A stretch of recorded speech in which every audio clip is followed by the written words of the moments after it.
नमस्कार दोस्तों, Yashwant Jaiswal YouTube channel में आप सभी का स्वागत है। इस वीडियो में हम बात करने वाले हैं प्रेजेंट परफेक्ट टेंस की।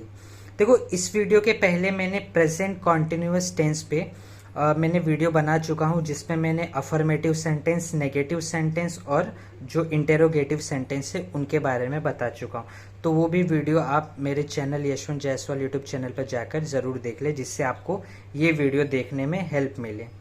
तो चलिए अब हम इस वीडियो को शुरू करते हैं। सबसे पहले तो ये जो प्रेजेंट परफेक्ट टेंस है, देखो परफेक्ट का मतलब क्या है कि जो भी काम है ना वो इस टेंस में हो चुका है। ठीक है, जैसे कि मैं पढ़ा चुका हूँ, यानी मैंने पढ़ाने का काम कंप्लीट कर लिया है। वैसे ही कोई दूसरा है कि वो खेल चुका है, यानी उसने खेलने का काम क्या है, कंप्लीट कर लिया है, पूरा कर लिया है। तो जो टेंस में ना काम पूरे के पूरे कंप्लीट हो जाते हैं ना, वो परफेक्ट टेंस होता है। इसके लिए इसको क्या कहते हैं, परफेक्ट टेंस, जिसमें क्या है काम हो चुका होता है, पूरा का पूरा हो गया है। अब इसको पहचानने के लिए क्या होता है, कुछ देखो तरीका है। जैसे कि अगर आपको कोई हिंदी में वाक्य लिखा है, सेंटेंस लिखा है, उसके अंत में चुका है, चुकी है, चुके हैं या फिर चुका हूँ, चुकी हूँ, चुके हो या फिर चुकी हूँ, ऐसा कुछ जो भी आपको सेंटेंस के अंत में ऐसे कुछ अगर शब्द दिखते हैं, यानी वर्ड्स दिखते हैं, तो आप क्या समझेंगे कि वो जो सेंटेंस है वो प्रेजेंट परफेक्ट टेंस का सेंटेंस है, यानी इस टेंस का वाक्य है। अब क्या होता है कि अगर मान लो कभी कभी क्या होगा कि आपको ये जो चुका है, चुकी है, चुके हैं, ऐसे अगर कुछ नहीं दिखते हैं, तो आपको क्या हो सकता है कि जो सेंटेंस होगा उसके अंत में आपको ऐसे साउंड मिलेंगे, जैसे कि आ है, ई है या फिर ए है। ऐसे कुछ साउंड मिलेंगे। ऐसे साउंड के जो सेंटेंस होंगे मैं आपको अभी वाक्य लिख के दूंगा, बताता हूँ, लेकिन उसके पहले मैं आपको थोड़ा बहुत इस टेंस में बेसिक बता देता हूँ। अब ये जो परफेक्ट टेंस है, प्रेजेंट परफेक्ट टेंस है, इसमें हेल्पिंग वर्ब यानी जो सहायक क्रिया है वो क्या आता है। तो देखो, इसमें हैज या हैव जो है हेल्पिंग वर्ब आता है, यानी सहायक क्रिया आता है। अब ये तो हो गया हेल्पिंग वर्ब की बात और इसको पहचानने की बात। अब अगर हमको कोई प्रेजेंट परफेक्ट टेंस में अगर हमको कोई सेंटेंस दिया है हिंदी में, तो उसको इंग्लिश में कैसे करेंगे। ठीक है, तो उसको करने के लिए क्या है, यहाँ पे कुछ नियम लिखा है मैंने, यानी रूल लिखा है, जिसमें पहले तो आएगा सब्जेक्ट, यानी जो करता है वो आएगा। अब करता क्या होता है, ये सब के ऊपर भी मैंने पहले से वीडियो बना चुका हूँ। करता हो गया, हेल्पिंग वर्ब, सब्जेक्ट हो गया, हेल्पिंग वर्ब हो गया, ऑब्जेक्ट हो गया, वर्ब हो गया, ये सारी चीज़ों पे मैंने वीडियो ऑलरेडी पहले ही बना चुके। तो आप मेरे चैनल पर जाकर उन वीडियो को सर्च करके भी देख सकते हैं। तो सब्जेक्ट होता है वो जो काम करता है, जिसको हिंदी में कहते हैं कर्ता। जो काम कर रहा है वो हो गया सब्जेक्ट। अब उसके बाद क्या आएगा, हेल्पिंग वर्ब आएगा। हेल्पिंग वर्ब क्या होगा, जो वर्ब को हेल्प करता है, हमको ज़्यादा से ज़्यादा बताता है कि जो वो वर्ब है वो कौन से टाइम में है, टाइम के बारे में बताएगा। हेल्पिंग वर्ब यहाँ पे बेसिकली क्या है, टाइम के बारे में बताता है। मतलब ऐसा जो टेंस होगा वो टेंस के बारे में भी बताएगा, टाइम और टेंस दोनों के बारे में बता देगा। तो इसमें हैज़ और हैव आता है, यानी प्रेजेंट परफेक्ट टेंस में हैज़ और हैव आएगा। उसके बाद आता है वर्ब का थर्ड फॉर्म। देखो, ये जो परफेक्ट टेंस है ना, आप लोग ये ध्यान रखना कि जो भी परफेक्ट टेंस होगा उसमें आपको वर्ब का थर्ड फॉर्म ही मिलेगा। ठीक है, चाहे वो प्रेजेंट परफेक्ट टेंस हो, या तो पास्ट परफेक्ट टेंस हो, या फिर फ्यूचर परफेक्ट टेंस हो। अगर वो टेंस परफेक्ट का है, वो टेंस कोई भी हो, चाहे पास्ट हो, फ्यूचर हो, प्रेजेंट हो, अगर वो परफेक्ट में है तो वहां पर क्या आएगा, वर्ब का थर्ड फॉर्म ही आएगा। और उसके बाद आएगा ऑब्जेक्ट। ठीक है, लास्ट में एकदम ऑब्जेक्ट आता है। अब ये जो वर्ब का देखो थर्ड फॉर्म है, ठीक है, वर्ब का थर्ड फॉर्म का मतलब क्या है कि जो भी वर्ब होते हैं ना, क्रिया के बारे में भी मैंने पहले से वीडियो बना चुका हूं, वो भी आप जाकर सर्च कर सकते हैं मेरे YouTube Yashwant Jaiswal YouTube channel पर कि व्हाट इज वर्ब। आप मेरे चैनल पर जाइए, आपको सब मिल जाएगा, पार्ट्स ऑफ स्पीच के noun, pronoun, verb, adverb, adjective, preposition, interjection, conjunction, ये सारी चीज़ें मैंने बता चुका है। और मैंने टेंस के बारे में भी बता चुका है, साथ ही साथ मैंने आपको जो है पर्सन के बारे में भी बताया। ये सारी चीज़ें भी मैंने बता चुका है, आप वो वीडियो जाके देखेंगे तो आपको यहाँ पे समझने में आसानी होगी। अब ये जो वर्ब होता है ना, देखो वर्ब के तीन टाइप होते हैं। एक तो होता है पहला, जो देखो पहला होता है वर्ब का फर्स्ट फॉर्म होता है, वर्ब का होता है फर्स्ट फॉर्म, फिर होता है वर्ब का सेकेंड फॉर्म और होता है वर्ब का थर्ड फॉर्म। अब ये जो वर्ब का थर्ड फॉर्म होता है ना, ये केवल और केवल किस में आता है? परफेक्ट में आता है। जो भी परफेक्ट टेंस होंगे ना, जितने भी जो भी परफेक्ट टेंस होंगे उन सब में आपको वर्ब का थर्ड फॉर्म मिलेगा। और ये जो वर्ब का फर्स्ट फॉर्म होता है ये आपको इनडेफिनेट टेंस में मिलता है। इनडेफिनेट,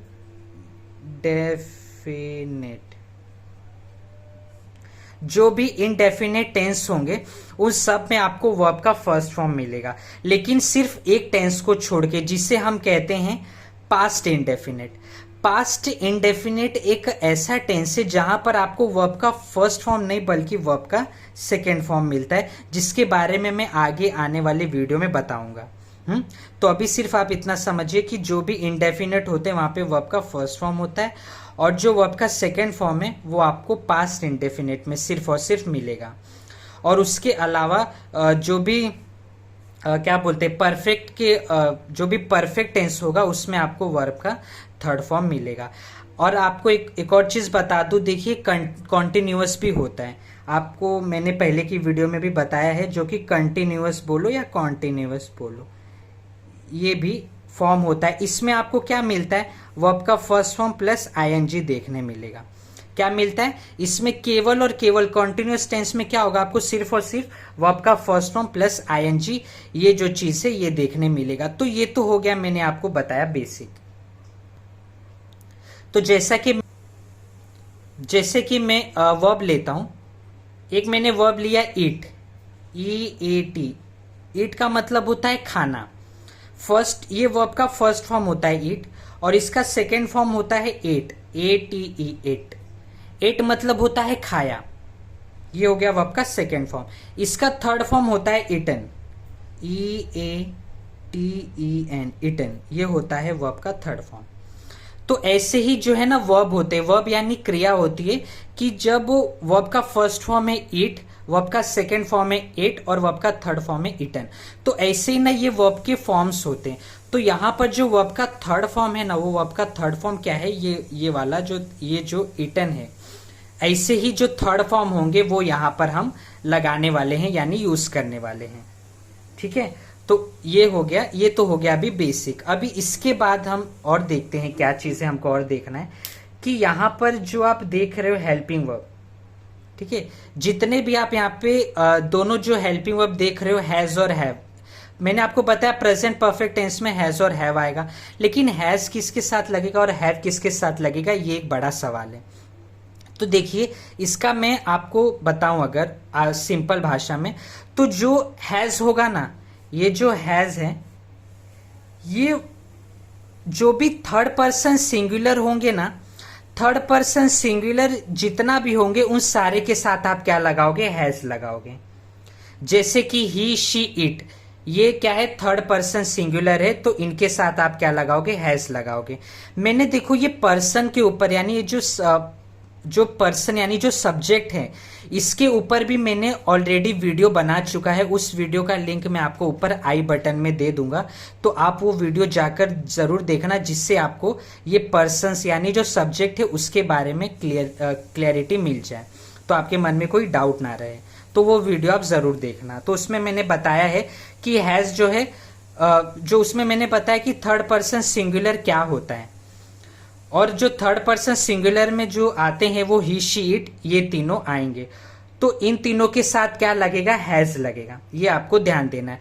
इसके अलावा जो प्लूरल्स होंगे, ये तो हो गया सिंगुलर एक वचन, जिसमें केवल एक होंगे, वो उनके साथ ही जो ही, शी, इट है एक वचन, उनके साथ हैज लगेगा।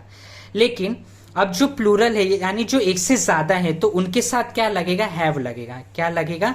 हैव। जैसे कि देखो बताया हैव किसके साथ लगेगा? प्लूरल के साथ। जैसे कि वी हो गया, ये प्लूरल है, यू और दे, ये तीनों क्या है? प्लूरल है, यानी बहुवचन है, तो इनके साथ क्या लगेगा? हैव लगेगा। लेकिन एक और यहाँ पे सवाल आता है कि जो आई है, आई भी एक सब्जेक्ट होता है, तो ये जो आई है ये क्या है? ठीक है, अगर आप पर्सन में देखोगे मेरे उस वीडियो में, तो मैंने आपको बताया है आई क्या होता है? फर्स्ट पर्सन सिंगुलर होता है। आई जो होगा वो फर्स्ट पर्सन सिंगुलर होगा। तो ये तो सिंगुलर है, तो इसके साथ अगर सिंगुलर के साथ देखा जाए तो हैज लगना चाहिए। आपके मन में सवाल आएगा कि आई के साथ हैज लगना चाहिए, लेकिन ये गलत है। मैंने क्या बोला आपको कि थर्ड पर्सन सिंगुलर के साथ बोला है। अगर आई थर्ड पर्सन सिंगुलर है तो उसके साथ हैज लगेगा, लेकिन आई जो है वो थर्ड पर्सन सिंगुलर नहीं होता है, ये आपको ध्यान रखना जरूरी है। आई जो है वो थर्ड पर्सन सिंगुलर नहीं है, वो फर्स्ट पर्सन सिंगुलर है। तो इसलिए आई के साथ जो है हैज नहीं लगता है। आई के साथ केवल और केवल क्या लगता है, हैव। इसलिए हम बोलते हैं I have a pen, I have this और आई हैव दैट। तो कहने का ये मतलब है कि आई के साथ भी जो है हैव लगेगा, ये आपको जानना जरूरी है। तो मुझे आशा है कि आप लोग को ये इतना जो है समझ में आया हो। अभी मैं आपको सेंटेंस के थ्रू बताता हूँ, मैं कुछ यहाँ पे सेंटेंस लिखता हूँ, उसके द्वारा मैं आपको बताता हूँ तो आप अच्छे से समझ जाएंगे। तो चलिए दोस्तों, जैसा कि मैंने आपको कहा था, मैं कुछ एग्जाम्पल लेके आपको ये जो प्रेजेंट परफेक्ट टेंस है इसके बारे में बताऊंगा। तो यहाँ पर मैंने कुछ सेंटेंस यानी कुछ वाक्य लिया है जिसको हम प्रेजेंट परफेक्ट टेंस में क्या करेंगे, इंग्लिश में बदलेंगे। अब यहाँ पे हिंदी में लिखा है तो इसी को जो है मैं आपको इंग्लिश में यानी इस रूल के नियम के हिसाब से इंग्लिश में लिख के बताता हूँ अभी। लेकिन ये जो टेंस है इसे पहचानने के लिए मैंने आपको बता चुका था कि ये सारे जो है चुका है, चुकी है, चुके हैं, ऐसे कुछ जो है सेंटेंस के अंत में यानी एंड में अगर ऐसे कुछ आते तो आप उससे पहचान सकते हो कि वो प्रेजेंट परफेक्ट टेंस का वाक्य यानी सेंटेंस है। लेकिन अभी ऐसा हो सकता है कि कुछ ऐसे सेंटेंस होंगे जिनके अंत में आपको ये चीजें ना मिले, चुका है, चुकी है, चुके हैं, ऐसा कुछ आपको ना मिले, तो आप कैसे पहचानोगे? तो उस समय आपको पहचानने के लिए ये देखना है कि उनके अंत में जो भी वर्ड्स यानी जो भी अक्षर जो भी शब्द आ रहे हैं, क्या वो शब्द का जो उच्चारण है वो ऐसा हो रहा है कि आ है, ई है, ए है। अगर ऐसा कुछ होगा ना, वहां पर कुछ ऐसा साउंड निकलेगा तो आप उसे समझ जाना कि वो प्रेजेंट परफेक्ट टेंस का जो है वाक्य यानी सेंटेंस है। ठीक है, तो अभी मैं आपको जो है इसको बदल के चेंज करके बताता हूं। तो पहला देखिए क्या है, मैंने खाना खा लिया है। यहां पर क्या बोला गया है कि मैंने खाना खा लिया है। मैंने का मतलब क्या है कि यहां पर एक सब्जेक्ट है जो कि आई है। क्या है? सब्जेक्ट है जो कि क्या होगा, आई सब्जेक्ट होगा। तो अगर आई सब्जेक्ट है, देखिए क्या है, अगर आई सब्जेक्ट है तो मैंने आपको बताया था कि आई के साथ सब्जेक्ट के साथ क्या लगेगा, आई के साथ क्या आएगा, हैज या हैव, दोनों में से मैंने आपको बताया था। तो क्या बोला था, आई के साथ क्या लगेगा, हैव लगेगा। तो क्या हो जाएगा, आई हैव। उसके बाद क्या बोला है कि वर्ब का थर्ड फॉर्म। देखिए वर्ब का थर्ड फॉर्म पहचानने से पहले क्या हमने देखा, मैंने खाना खा लिया है। खाना, देखो खाना जो इसको इंग्लिश में क्या कहते हैं, ईट। क्या कहते हैं, ईट, EAT, ईट। ठीक है, तो ईट जो है ये वर्ब का फर्स्ट फॉर्म है, इसका सेकेंड फॉर्म होता है एट, ATE, एट। और थर्ड फॉर्म होता है ईटन, EATEN, ईटन। तो इसका फर्स्ट फॉर्म होता है ईट, सेकेंड फॉर्म होता है एट और थर्ड फॉर्म होता है इटन। तो यहां पर क्या बोला है, यहां पर हमें क्या देखना है, वर्ब का थर्ड फॉर्म। ठीक है, तो थर्ड फॉर्म क्या हो जाएगा, खाना जो है उसका, उसी को इंग्लिश में कहते हैं ईट, और इसका सेकेंड फॉर्म एट है और थर्ड फॉर्म है इटन। तो यहां पे क्या हो जाएगा, इटन। तो क्या आ जाएगा, I have eaten, I have eaten. अब खाना खा लिया है, देखो खाना क्या है, खा लिया। तो खाना जो है वो क्या हो गया, फूड। खाना क्या हो गया, फूड, और उसने खा लिया, तो खा लिया क्या हो गई, ये क्रिया हो गई, यानी खा लिया जो है ईटन।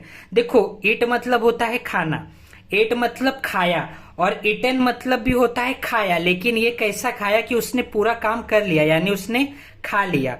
तो उसने क्या खा लिया, खाना खा लिया। खाना को क्या कहेंगे, फूड। तो I have eaten food, F क्या हो जाएगा, एक सेकेंड,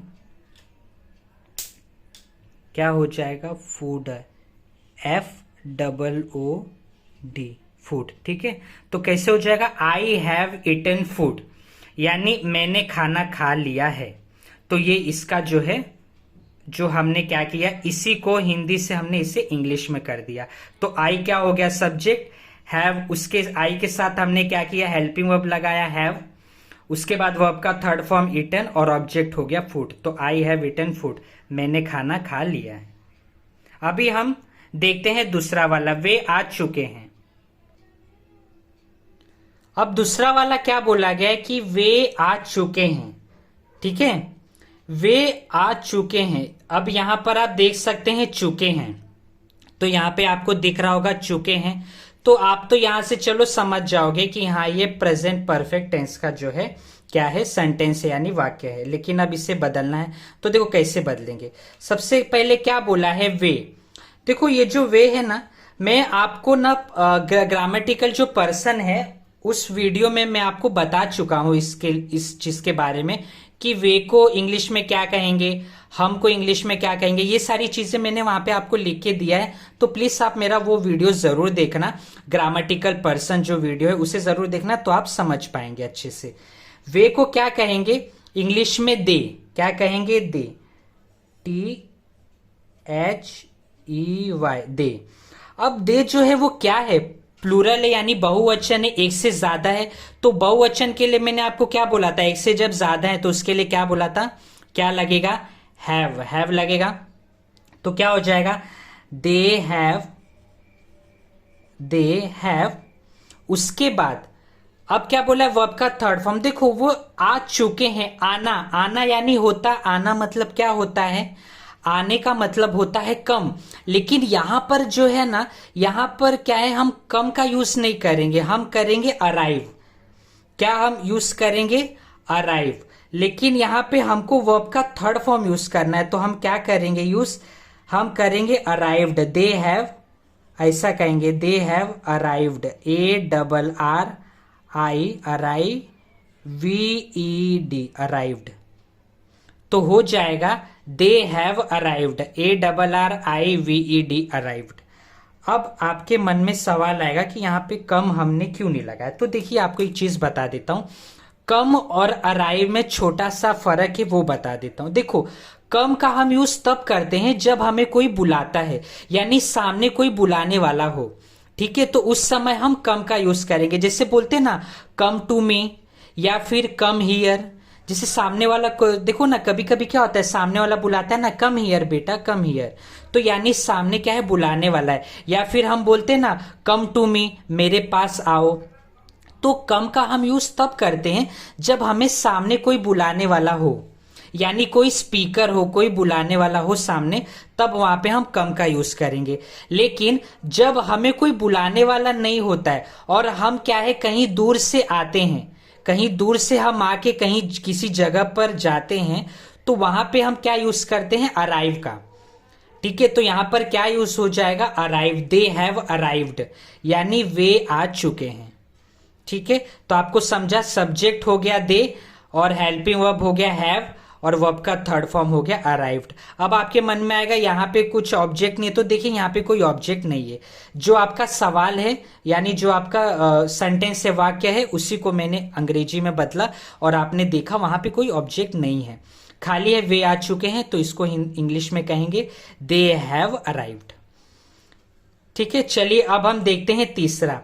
तीसरा क्या है, उसने एक गाना गाया। सॉरी, देखिए तीसरा जो है बताने के पहले मैं आपको सेकंड वाले में एक और चीज बता दूं। ये जो अराइव्ड मैंने लिखा ना, वर्ब का थर्ड फॉर्म, इसका जो फर्स्ट फॉर्म होता है वो होता है अराइव। फर्स्ट फॉर्म होता है ARRIVE, अराइव। ठीक है, फर्स्ट फॉर्म होता है अराइव। सेकेंड फॉर्म क्या होता है, अराइव्ड, और थर्ड फॉर्म भी अराइव्ड ही होता है। ठीक है, आपको समझ में आ रहा है। फर्स्ट फॉर्म होगा अराइव, ARRIVE, अराइव, ये होगा फर्स्ट फॉर्म। और सेकेंड और थर्ड फॉर्म दोनों ही क्या होगा, अराइव्ड होगा। ठीक है, इतना आप सभी को समझा होगा मुझे आशा है। तो चलिए अब जो है मैं आपको बताता हूं तीसरा। तीसरा क्या है, उसने एक गाना गाया।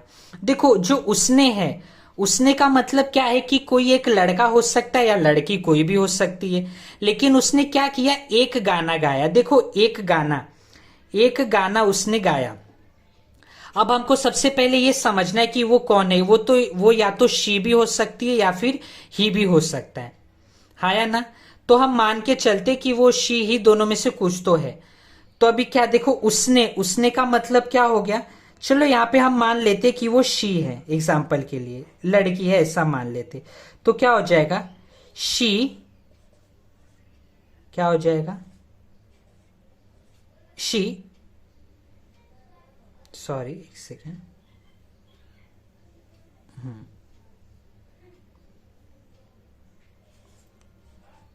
शी। अब उसके बाद क्या आ जाएगा, इस शी तो हो गया सब्जेक्ट, लेकिन उसके बाद क्या आएगा, हैज या हैव दोनों में से क्या है, एक आएगा हेल्पिंग वर्ब। मैंने आपको बताया था, देखो ही शी इट ये तीनों क्या है, थर्ड पर्सन सिंगुलर है। और मैंने आपको बताया था थर्ड पर्सन सिंगुलर के साथ क्या लगता है, हैज लगेगा, हैज लगता है। तो यहाँ पे हेल्पिंग वर्ब क्या हो जाएगा, हैज, यानी शी हैज। उसके बाद क्या आएगा, वर्ब का थर्ड फॉर्म। देखिए उसने एक क्या है, गाना गाया। देखो गाना जो है ना, गाया गाया, चलो गाने को तो हमने समझ गया। देखो एक गाने का मतलब है अ सॉन्ग। देखो एक गाना का मतलब क्या हो गया, अ सॉन्ग। लेकिन उसने गाया, देखो गाया जो है, गाया का क्या हो जाएगा, गाने का मतलब होता है सिंग, SING।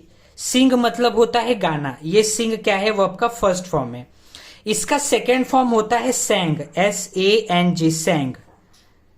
ये वो होता है वर्ब का सेकेंड फॉर्म। और इसी का जो है थर्ड फॉर्म क्या होता है, संग, SUNG, संग। सिंग, सैंग, संग। संग जो है वर्ब का थर्ड फॉर्म होता है।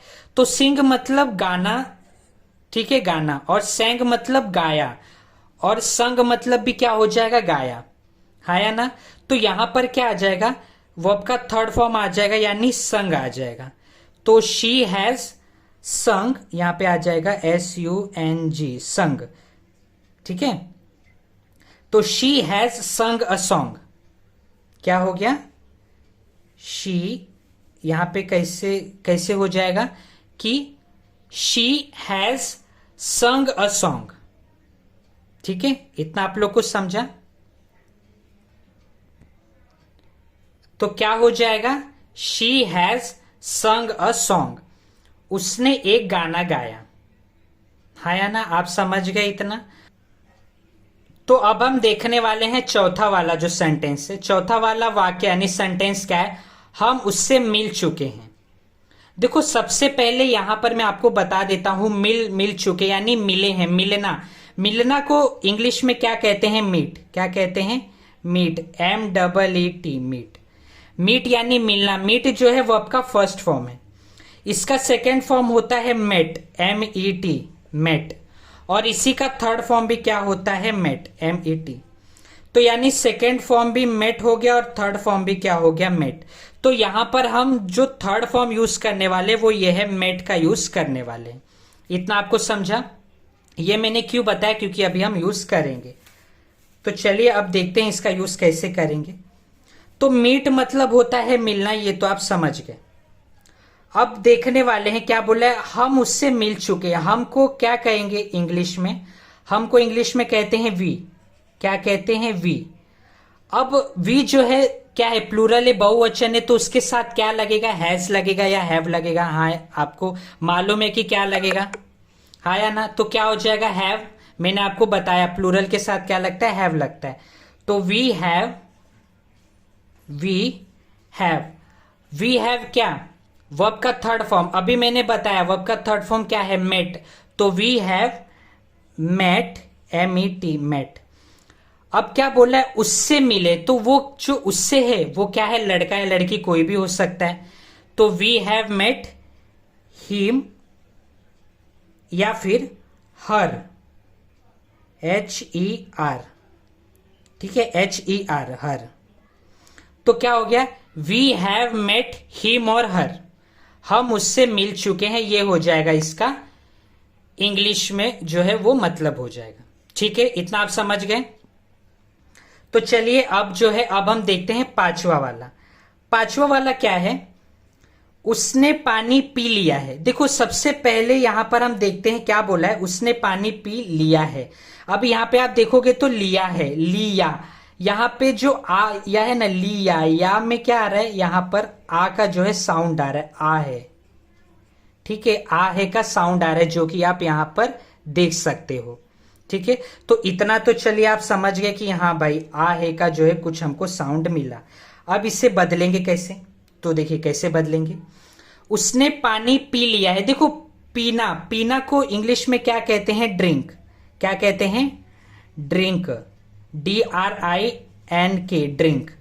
Drink, drank, drunk.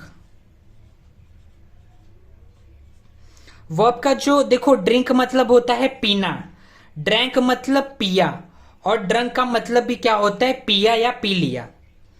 तो यहां पे वर्ब का फर्स्ट फॉर्म क्या हो गया, ड्रिंक। ड्रैंक जो है वर्ब का सेकेंड फॉर्म हो गया, और ड्रंक क्या हो गया, वर्ब का थर्ड फॉर्म। तो यहां पर हम वर्ब का थर्ड फॉर्म यानी ड्रंक का यूज करने वाले हैं इस सेंटेंस में। तो चलिए कैसे करेंगे वो अब देखते हैं। क्या बोला है, उसने पानी पी लिया है। अब देखो उसने, उसने में क्या है, उसने पानी पी लिया है, तो वो ही भी हो सकता है और शी भी हो सकता है। तो चलो मैं मान के चलता हूं कि वो ही है, तो क्या बोलेंगे, ही। अब ही है, उसके बाद हेल्पिंग वर्ब क्या आएगा, आपको मालूम है कौन सा पर्सन है वो, थर्ड पर्सन सिंगुलर है, तो क्या आएगा, हैज आएगा ही के साथ।